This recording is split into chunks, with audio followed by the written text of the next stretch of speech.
লক্ষ্মীপুর ও কিশোরগঞ্জের ভৈরবে কুরবানির পশুর পরিচর্যায় ব্যস্ত সময় পার করছেন খামারিরা।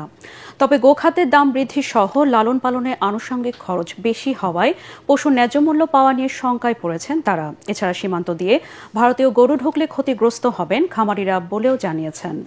লক্ষ্মীপুর প্রতিনিধি মেহরাজ উদ্দিন রবিন ও ভৈরব প্রতিনিধি তুহিন মোল্লার পাঠানো রিপোর্ট জানাচ্ছেন মাসুদ রানা। ঈদুল আজহাকে কেন্দ্র করে সারা দেশেই কুরবানির পশুকে ঘিরে ব্যস্ততা বেড়েছে খামারিদের। লক্ষ্মীপুর জেলায় এবার কুরবানির পশুর চাহিদা 89,000। এর বিপরীতে প্রায় 3,000 খামারে পশু রয়েছে 95,000-এরও বেশি। যাতে মানুষের পছন্দ হয় গরু, একদম প্রাকৃতিকভাবে আমাদের এই গরুগুলি আমরা তৈরি করতেছি। সরকার আছে এটা লক্ষ্য যেন বাইরে থেকে গরু না আসতে পারে। আমাদের দেশে পর্যাপ্ত পরিমাণে গরু আছে।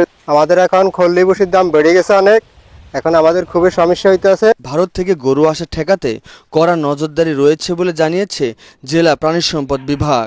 সার্বিকভাবে এই গবাদি পশুর যারা রুষ্ট পোষণ করছে আমাদের উপজেলা প্রাণী সম্পদ কর্মকর্তা এবং আমরা সার্বক্ষণিকভাবে তাদের মনিটরিংয়ে রাখছি এবং তাদের সহযোগিতা করে যাচ্ছি। ভৈরবে প্রাকৃতিক উপায়ে গরু মোটা তাজাকরণে ব্যস্ত খামারিরা। গত বছর গরুর দাম কম হওয়ায় লোকসান গুনতে হয়েছে তাদের। তবে এবার ক্ষতি পুষিয়ে নিতে দিন রাত পরিশ্রম করছেন তারা। খামারে তৈরি করছি সুন্দর করে, যেন কাস্টমারকে ভালো একটা জিনিস উপহার দিতে পারি। যে ইন্ডিয়ান গরু যাতে না আসে দেশে, ইন্ডিয়ান গরু যদি দেশে আসে আমরা খামারি যারা আছি ছোট ছোট খামারি সবাই লোকসানের ক্ষতির মুখে পড়তে হয় আর কি। এই বর্ডার অঞ্চলের গরুগুলি আসলে বাজারে কিছু আমরা মূল্যের দিক দিয়ে অনেক কমে যায় আর কি। উপজেলা প্রাণী সম্পদ কর্মকর্তা বলছেন, কৃত্রিম উপায়ে গরু মোটা তাজাকরণ ঠেকাতে 60টি টিম নিয়মিত তদারকি করছে। এই কুরবানিকে সামনে রেখে প্রত্যেকটা গরুকে আমরা কঠিনভাবে তদারকি করতেছি যেন তারা স্টেরয়েড দিতে না পারে।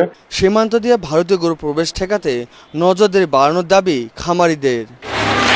মাসুদ রানা, ATN বাংলা।